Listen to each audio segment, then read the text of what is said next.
Joining me now, we have Shaniqua McClendon, Vice President of Political Strategy at Crooked Media, and former Representative, Republican from Florida, Carlos Curbelo. He is also an MSNBC political analyst. I don't know, you looked really chill with your hoodie, so I figured it might be California for a moment.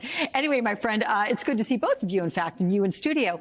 I'm going to start with you, Shaniqua, because Pam Bondi said on Fox News last year, prosecutors who charged Trump with crimes, they were part of the deep state. And here's what the quote is, that the Department of Justice, the prosecutors will be prosecuted, the bad ones. And during her confirmation hearings, you have to wonder, can she both reassure the senators with whom she will be conversing and at the same time put a message of loyalty to Donald Trump? Can she do that effectively? I think it's going to be really hard to do both of those. And we know Donald Trump's going to watch those confirmation hearings, and he's going to want to see her continue to say that the 2020 election results were not real and continue to say that she's going to go after these prosecutors. I think a lot of people were probably excited when Matt Gaetz stepped down. She doesn't seem to have the baggage of, sleeping with underage women, but she does still have the baggage of wanting to act on the things that Donald Trump wants her to act on, which is to go after his enemies. So I think it's the same threat as Matt Gaetz, and I don't think she's going to be able to balance that well. But the fact that she's perceived as having a far greater level of competency in the role, does that make her scarier? That does make her scarier. I think that I think when she's in those confirmation hearings, she will be able to kind of play theater with Republicans who are asking her questions that seem hard-hitting but aren't actually. And so I think it's really going to be important for Democrats to really ask the tough questions and not let her skirt around those answers. I mean, Carlos, look, you're from Florida. You probably know Pam Bondi, right? Some Democratic senators have expressed concern about her being an election denier in 2020 and what she said to Fox News about prosecuting prosecutors. Is re-examining the 2020 election and chasing Trump prosecutors what the American people voted for?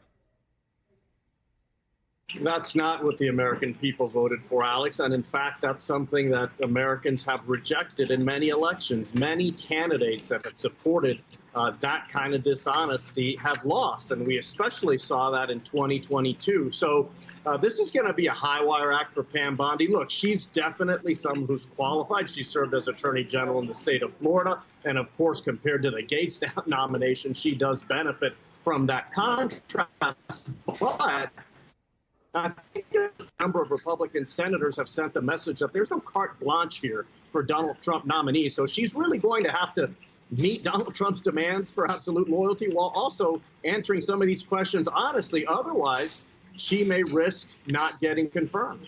So let's talk about Tulsi Gabbard, of course, Trump's pick for DNI. She was briefly put on a watch list earlier this year based on her foreign travel patterns, connections potentially as well. Triggered an alert. She was quickly taken off of that list. We should say that. But there is at least one member of Congress, Tim Burchett, who has inquired to the TSA saying, hey, this is extremely troubling. Do you think this comes up in hearings? Do you think there's any chance she does not get confirmed?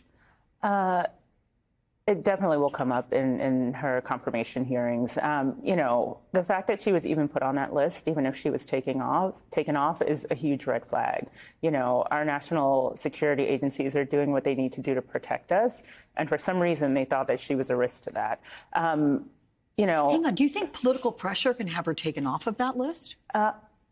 I'm just wondering why she was taken off if she was put on in the first place. And, I'd be interested in seeing what the larger explanation is as to why she was taken off of that list.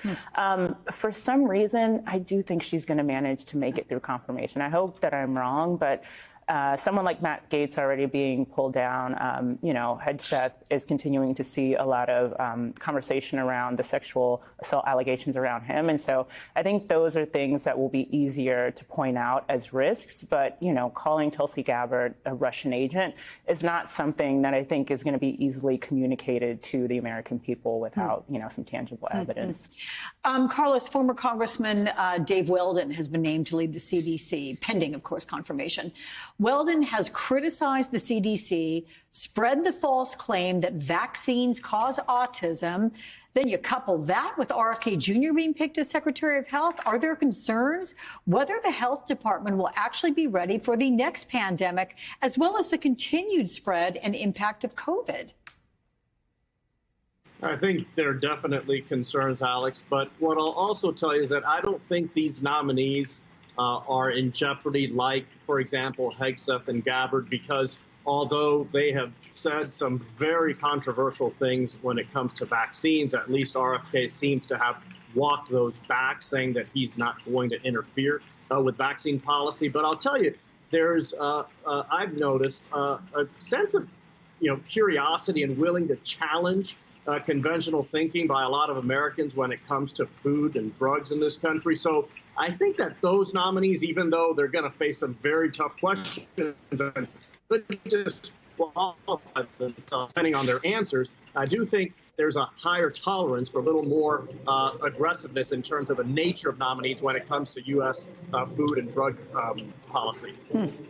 Let's get to what Shaniqua, the Washington Post writes about Trump's transition team. It's what we teased before the break. And it goes like this. His team has returned to the patterns of his first term in office with shouting matches, expulsions from meetings, and name-calling, all between the public celebrations and rocket ship photo ops. We have talked about the Trump transition team being more prepared this time around, more organized and the like. But the question is, could it fall to infighting, as it has before? Yeah, I actually think that's going to be what brings down any of the efforts that Donald Trump has continued to put forth, the ones that scare us the most. If they don't move forward, it's not going to be because they had some change of heart. It's going to be because of the infighting. Donald Trump's easily excitable. He's easily distracted, and I think a lot of the people around him know that. That's why they're trying to get his attention. We've heard many reports before that he likes when the people under him are fighting with each other to prove that they are, they should be the top dog in his eyes. And, someone I've been really interested in, if I could get into his brain a little bit, is J.D. Vance in this moment. He is someone who has changed himself to, be what Donald Trump wanted so that he could become the VP nominee. And he's just kind of been quiet. Yeah. And so I'm curious to see if he's doing anything. But if he really wants to be Trump's right hand, he's going to have to break through a lot of craziness and chaos. Yeah. You want to comment on this question as well, Carlos, whether infighting might, derail the calm that seems to be, at least on the surface, with the Trump transition? Yeah, listen, Susie Wiles, the chief of staff, is an agent of order in this coming Trump administration. But Alex, at the end of the day, Trump's DNA is his DNA, and that's impossible to edit. Trump's DNA is a DNA of disorder and of chaos, and we're going to see controversies. We're going to see people hitting at each other.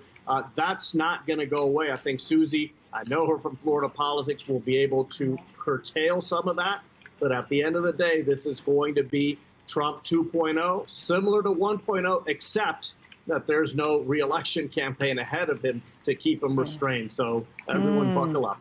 Okay. Yeah, good advice.